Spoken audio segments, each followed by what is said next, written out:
Man. So what you thinking, D? What we gonna do in here? Oh, this is a complete gut out. Okay. I wouldn't say nothing in here. Yeah. Looking at just behind the sink, there might be some potential water damage, so I probably would just snatch everything out to see what's actually going on behind there. Yeah. Take a good look at the plumbing, take a good look at the electrical, make sure it all working and in functional condition, and if it's not, update it.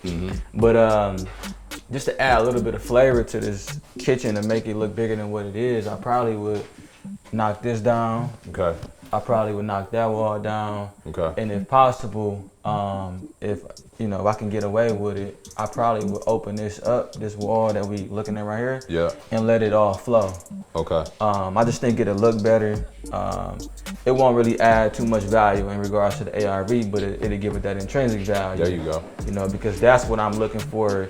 I want a homeowner to come in here and love it. Yeah. Not just like it, so they gotta fall in love as soon as they walk in the door. And for me, the kitchen is one of the key points. I agree with that. I agree. So outside of that, I mean, when you come in here, everything's pretty straightforward, right? We got some interior paint. We got a redo tile. Yep. Would you just run the same continuous floor all the way through? I've done that before, and it looks really good. Yeah. Like if I can get a cost savings on the material and it makes sense for the budget, and I really got to understand Florida market.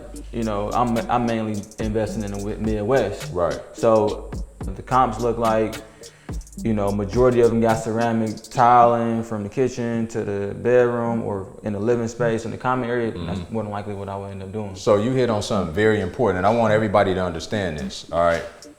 When in doubt, trust the comps. We invest remotely, okay? Sight unseen, we pivot, we go into different markets, wherever it's advantageous for us.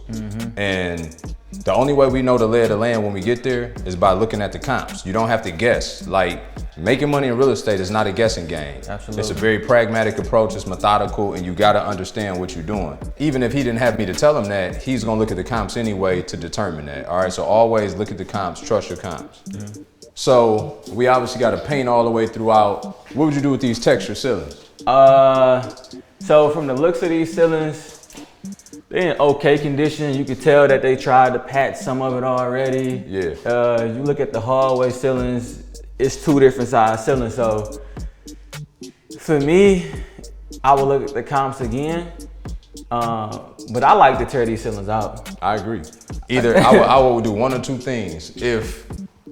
If I had enough spacing all the way around the top, I would either go over it with 1/4 inch drywall, or I would just tear them out and just drywall it back. Yeah, I think the 1/4 inch drywall would probably be the most efficient way. You ain't gotta worry about demo. Yeah. Just put some 1/4 round drywall up, it'll look good. Yeah, I agree.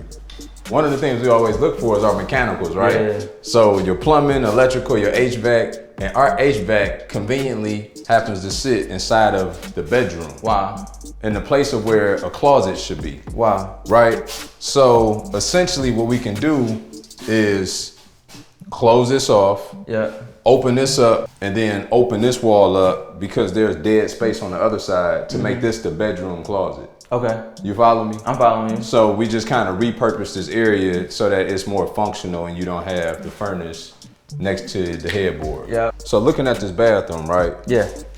First thing is just obviously not a standard size entryway, right? So we gotta open this up some. Yeah. But then what would you do with the remaining space? Would you go to, what would you do in there? Stand up shower. Stand up shower all day long. Stand up shower all day long. So, and I'm gonna let you guys see this, but when you look at this space, this will be a dynamic stand up shower, especially in a master suite. Like people really love master suites now. So you go stand up shower, I would move the commode over and then put the sink next to the shower. So you just gotta, as you're going through these renovations, you gotta think about placement and what flows the best and then what makes the best sense from a functional perspective. Okay. So we got a lot going on in there. Yeah, it needs some work. Yeah, most definitely. So what you thinking? Need a new kitchen, gotta be gutted, completely gutted. Yeah.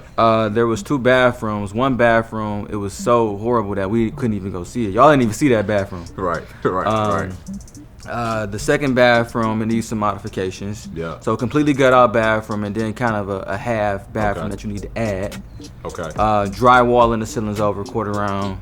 And then I would say the finishing touches, you would need to do some flooring. So we got kitchen, 2 baths, and just so y'all know, we not crazy. Like, well, how you gonna fix the bath if you never looked at it? Yeah. We know inherently what the cost is to fix the bathroom without ever seeing it. Absolutely. All right. We do this remotely, sight unseen, just so you know that.